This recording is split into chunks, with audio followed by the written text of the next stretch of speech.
Hello बच्चों, let's see this question. There is a large group of materials P which can be divided into three groups Q, R and S. ठीक है.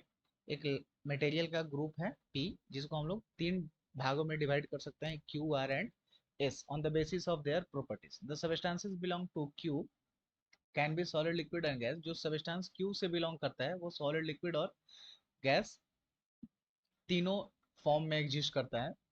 The solid belonging to group Q are usually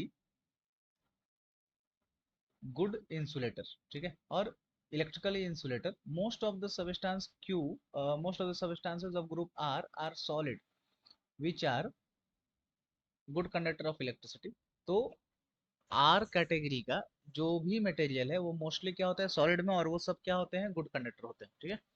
then the substances belong to group S are neither insulator like Q nor good not good conductor like R. मतलब जो S category में belong करता है substance वो क्या होता है, ना ही पूरी तरह से इंसुलेटर है जैसा क्यू है और ना ही पूरी तरह से गुड कंडक्टर है जैसा कि आर.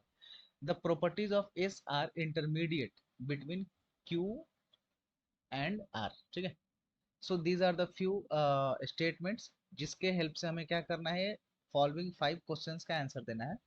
तो जैसा दिया है उसके अकॉर्डिंग अगर हम फ्लो चार्ट बनाए तो क्या होगा कि जो पी मटेरियल है ये पी तीन कैटेगरी में डिवाइड होता है, क्यू में, आर में और एस में. ठीक है. एंड देन क्यू जो होता है वो तीन स्टेट में एग्जिस्ट करता है, solid, liquid and gas. R जो है मोस्टली गैस में है. Okay. And information is about that Q category का जो मोस्टली एस है वो क्या होता है, इंसुलेटर है. सॉलिड स्टेट वाला क्यू क्या है, मोस्टली इंसुलेटर्स है. एंड आर जो सॉलिड में है वो क्या है, मोस्टली कंडक्टर्स है. वो क्या है, mostly conductors.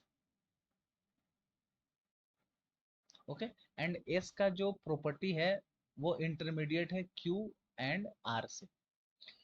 Right. Then question number A is what could be the group of material P B. ठीक है. तो क्वेश्चन के अनुसार हमें बताना है कि P जो है वो किस ग्रुप के मटेरियल हो सकते हैं. तो P क्या है, एक P जो है वो एलिमेंट कैटेगरी से बिलोंग करता है. P क्या है, एलिमेंट्स. ठीक है. क्योंकि वो Q R एंड S में डिवाइड हो रहा है, सॉलिड, लिक्विड, गैस में, यानी कि वो क्या है, इंसुलेटर है. R क्या है, एक गुड कंडक्टर है. एंड देन S क्या है, हमारा मेटलॉइड्स है. ठीक है. क्वेश्चन नंबर बी में नेम द सबस्टेंस Q. तो Q जो है वो हमारा क्या है, नॉन मेटल्स है. Q जो है वो हमारे नॉन मेटल्स हैं.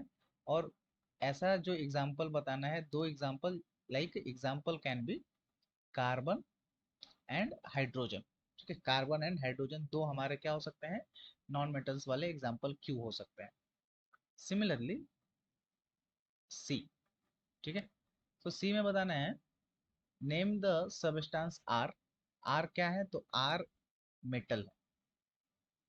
आर क्या है, मेटल्स है. और इनके दो एग्जाम्पल्स होंगे, aluminium and copper. Question number D में नेम द सबस्टेंस एस. ठीक है. तो एस जो है वो क्या है, मेटलॉइड है. क्योंकि इसका प्रॉपर्टी जो है वो Q और S के इंटरमीडिएट है, मतलब मेटल्स और नॉन मेटल्स के इंटरमीडिएट में है. और इसके जो दो एग्जांपल होंगे वो होंगे boron, silicon. Question number D, out of Q R S which substances are malleable and ductile. ठीक है. तो मैलिएबल एंड डक्टाइल का मतलब क्या होता है, मैलिएबल का मतलब होता है थीन सीट में कन्वर्ट कर सकते हैं हम लोग. थीन सीट में हम उसको कन्वर्ट कर सकते हैं. और डक्टाइल का मतलब होता है कि उसको वायर के रूप में हम लोग, थीन वायर के रूप में भी कन्वर्ट कर सकते हैं. ठीक है.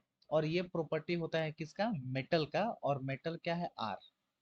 ठीक है. ये प्रॉपर्टी है मेटल का और मेटल क्या है, आर.